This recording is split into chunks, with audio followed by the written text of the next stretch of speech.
할렐루야, 반갑습니다. 세계에서 마지막 남은 분단 국가가 우리나라라고 그러죠. 북한과 대한민국이 대치를 아직도 하고 있습니다.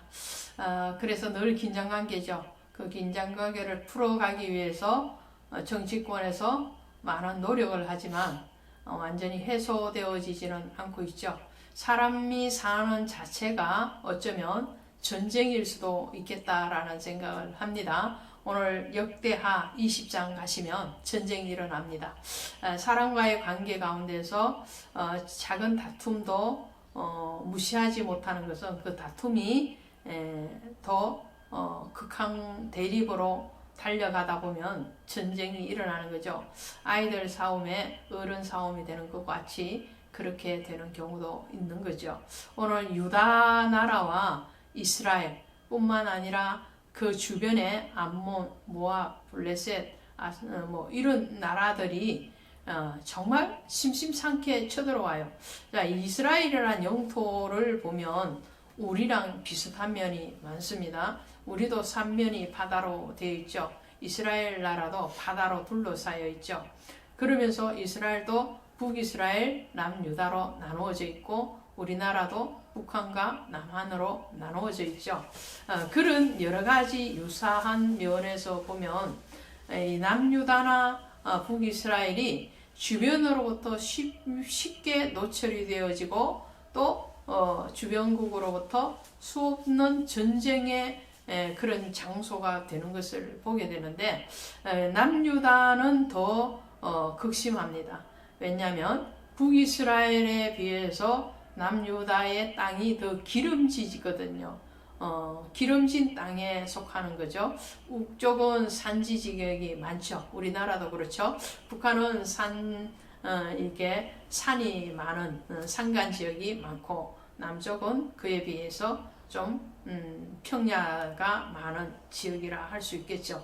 자, 이렇게 해서 20장 1절에 가시면 그 후에 모압 자손과 암몬 자손들이 마온 사람들과 함께 와서 여호사밧을 치고자 한지라. 또 전쟁이 일어나는 거예요. 전쟁이 일어나면요, 이 한 나라만 쳐들어올 때가 별로 없어요. 나중에 아수르나 블레셋이나 혹은 애굽 이런 강대국일 때는 나홀로 이렇게 전쟁을 올 때가 있지만 대체적으로 이 작은 국가들은 서로 연합전선을 이루어서 오는 것을 보게 되죠. 오늘도 보니까 모압, 암몬, 이 마온이라고 그랬는데 이 마온이 암몬이죠.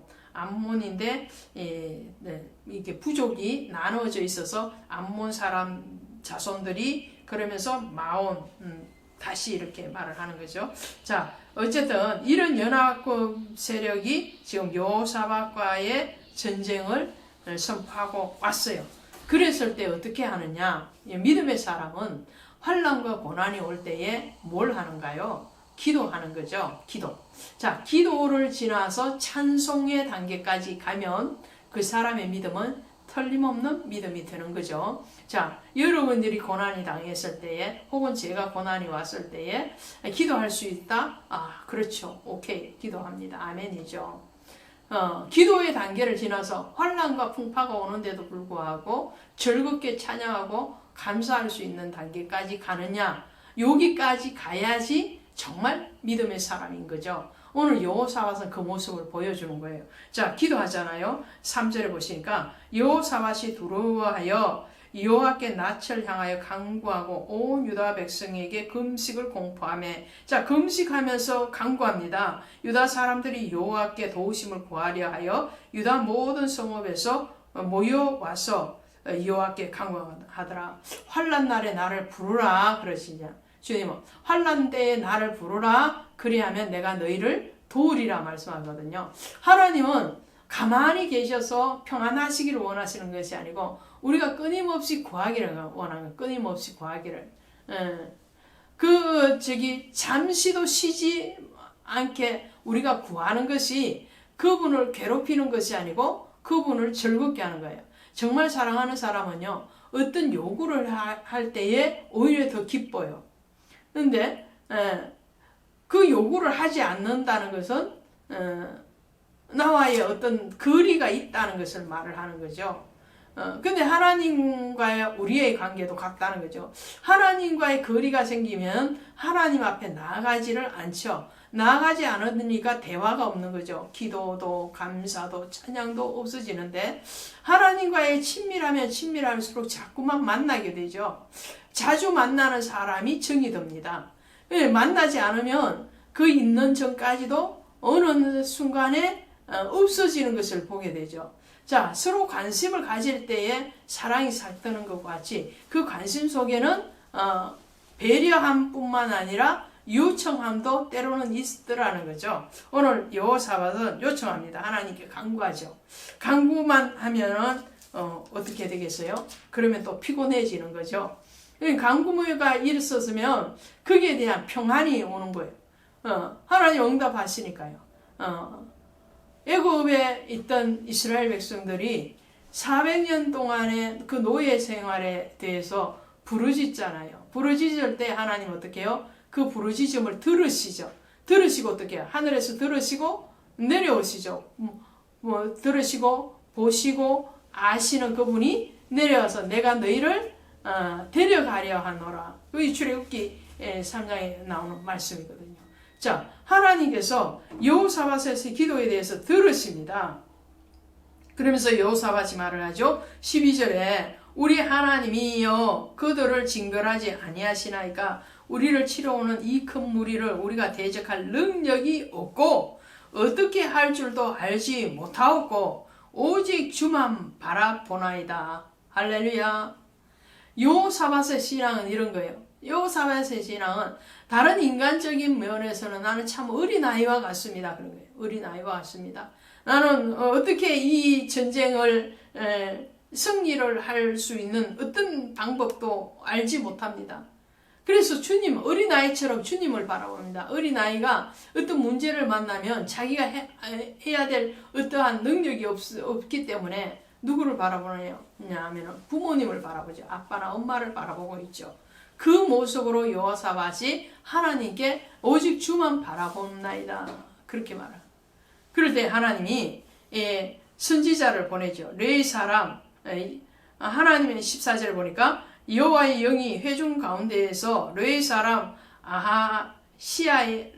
시엘에게 임하셨으니 그는 아삽 자손 마따냐의 현순이요 여이엘의 정손이요 분하냐의 손자요 스가랴의 아들이요. 아주 족보를 쭉쭉쭉쭉 얘기합니다.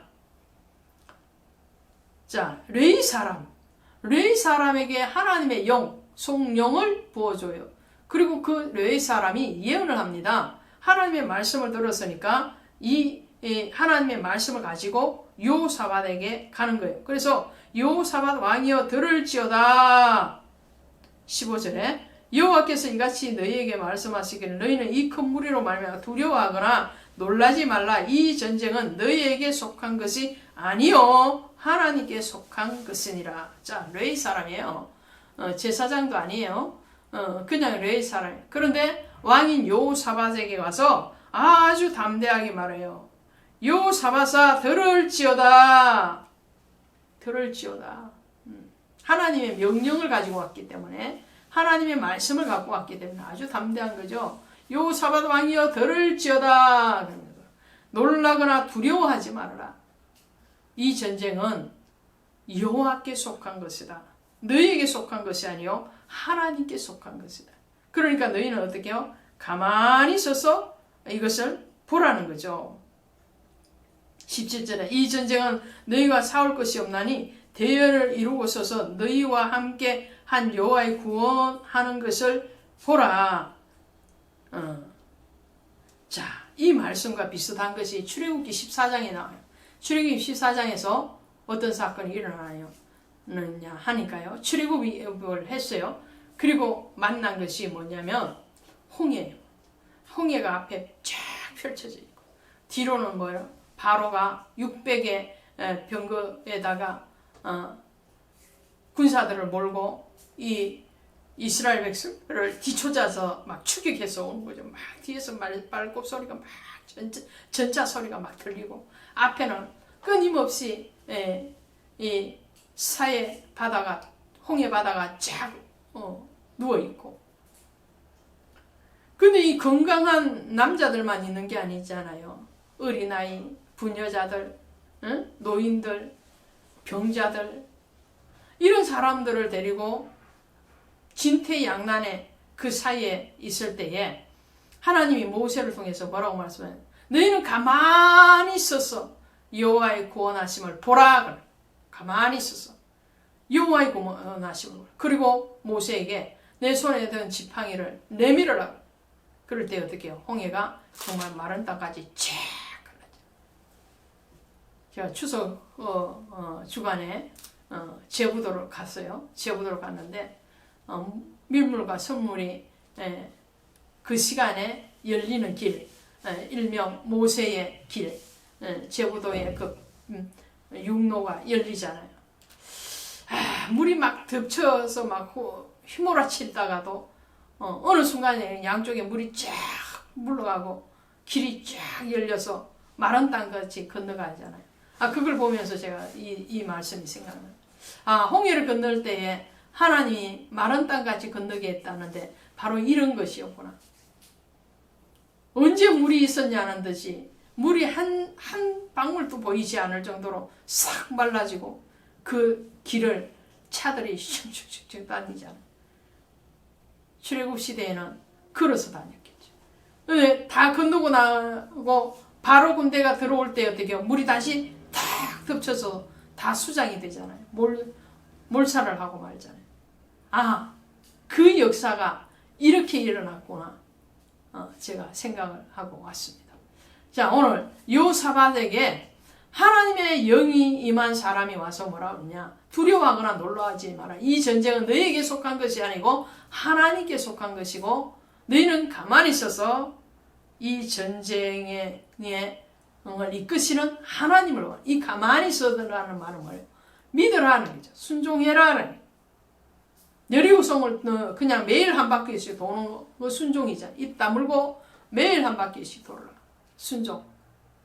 자, 그 순종을 하는데 여호사밧이 어떻게 순종을 하는가 보십시오. 순종의 차원이 이제 감사의 차원으로 올라가는 것을 보게 되죠. 20절에 보니까 여호사밧이 서서 이르되 모든 백성을 모아놓고 너희는 너희의 하나님 여호와를 신뢰하라. 그리하면 견고히 서리라. 그의 선지자를 신뢰하라. 그리면 형통하리라. 신뢰하라. 형통해라. 그리고는 어떻게 해요? 거룩한 예복을 입힌 이 노래하는 자들, 찬양단이죠. 찬양단을 앞세우고 그리고 찬송과 감사를 합니다. 이 지금 전쟁이 일어나잖아요. 전쟁의 와중이에요. 막 적들이 그냥 막 물밀듯이 밀려오고 있단 말이죠. 그런데 어떻게 칼과 창도 아니고 활도 아니고 찬양단을 앞세우고 나아가면서 찬양을 하고 행진을 할 수 있을까? 이거 보통 믿음 아니죠. 환란이 풍파가 몰아오는데 어떻게 기도하는 정도가 아니고 오히려 하나님 앞에 이 풍파를 주심에 대해서 감사하고 찬양할 수 있는가? 이 믿음은 보통 믿음이 아니라는 거예요. 그럴 때에 하나님의 역사가 일어납니다. 할렐루야. 그럴 때 하나님은 어떻게 해요? 이 모압과 암몬 자손들이 서로 자기들끼리 치고받고 해서 죽게 만들어요.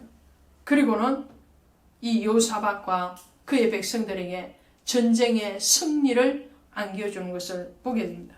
그것이 26절이에요. 넷째 날에 무리가 브라가 골짜기에 모여서 거기서 여호와를 송축한지라. 그러함으로 오늘날까지 그곳을 브라가 골짜기라 일컫더라. 이 브라가라는 말이 송축이라는 22절에 이렇게 나와요. 그 노래와 찬송이 시작할 때에 여호와께서 복병을 두어 유다를 치러 온 암몬 자손과 모압과 세일산 주민들을 치게 하심으로 그들이 패하였으니. 할렐루야. 그때가 언제예요? 그때 노래와 찬송이 시작될 때, 감사할 때, 평안히 그리스도를 신뢰할 때, 그때에 하나님은 일을 하시는 거죠. 이와 비슷한 사건이 열왕기 열왕기하 3장 15절에도 나와요. 모압과의 전쟁이 일어났을 때에 여호사밧이 그때도 개천을 많이 팔아 그리고 그 문고를 탈 때에 하나님이 그 모압을 치시고 이 여호사밧에게 승리를 안겨주는 것을 보게 되죠. 오늘 우리에게 육적인 전쟁이 왔습니까? 영적인 전쟁이 왔습니까? 오직 주님만 바라보시기 바랍니다.